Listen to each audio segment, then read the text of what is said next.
जय गुरुदेव। परमार्थी सिख की कहानी। गुरु आज्ञा का पालन करना सर्वोपरि गुरु भक्ति है। संत शरण की छोटी सी मिसाल दी जा सकती है, किंतु वर्णन नहीं किया जा सकता।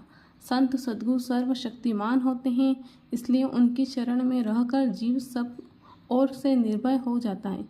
जैसे चक्की की किले की शरण में गेहूँ पिसता नहीं है।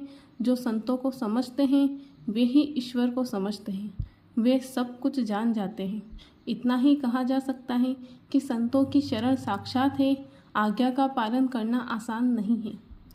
एक समय की बात है कि गुरु के एक मुरीद की स्त्री को कोई उठाकर ले गया और वेश्या के यहाँ बेच दिया। शिष्य बेचारा जब तलाश करके हार गया, थक गया, तो गुरु के पास पहुँचा। गुरु ने बिना कुछ सुने ही फौरन आदेश दिया कि अभी इसी समय तुम अमुक वेश्या के घर जाकर मेरे लिए एक पान बनवा लाओ। मुरीद वहाँ से चल दिया तो मगर रास्ते में यह सोचने लगा कि वेश्या के घर का पान और मुर्शिद, मैं वहाँ कैसे जाऊँ, मुझे पाप लगेगा। गुरु जी ने तो मेरी बात तक नहीं सुनी, अब मैं क्या करूँ, दिमाग काम नहीं करता है। इतने में मुर्शिद के वचन याद आए कि गुरु ने जो आदेश दिया है उसका पालन करना जरूरी है। गुरु के आदेश में कहीं कोई पाप पुण्य का प्रश्न खड़ा नहीं होता, बल्कि हुक्म की तामील न करना पाप बन जाएगा।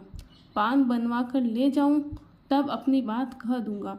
इतना सोचकर वह फौरन उस वेश्या के कोठे पर गया और उसे गुरु आज्ञा सुना दिया। वेश्या ने फौरन आवाज़ लगाई तो एक स्त्री सामने आकर खड़ी हो गई। मुर्शिद के मुरीद ने उस स्त्री को देखा और स्त्री ने आदमी को। वह दौड़कर आई और अपने पति से लिपटकर रोने लगी। वेश्या को जब पूरा हाल मालूम हुआ तो उसने उस मुरीद की पत्नी को उसके हवाले कर दिया और मुर्शिद के दिए पान लेकर खुद स्वयं गुरु दरबार में पहुंची और उनके कदमों में गिर पड़ी। बाद में इस घटना का और गुरु की भक्ति अंतर्यामिता का इतना असर हुआ कि उसने अपना पेशा छोड़ दिया और वह भी मुर्शिद की मुरीद यानी गुरु की शिष्या बन गई।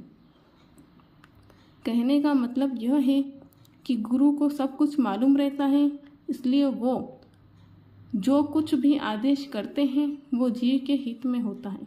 बात समझने की है। अगर हित चाहते हो तो गुरु की आज्ञा का पालन करना जरूरी है। यह कहा भी गया है कि गुरु के आदेश का पालन सर्वोपरि गुरु भक्ति है। भाग जागा भाग चले रे हरि भजन की ओर प्यारे, मिल गए सद्गुरु सहारे फंद बंदी छोर प्यारे। मनुष्य शरीर को देव दुर्लभ मानव तन कहा गया है। जय गुरुदेव।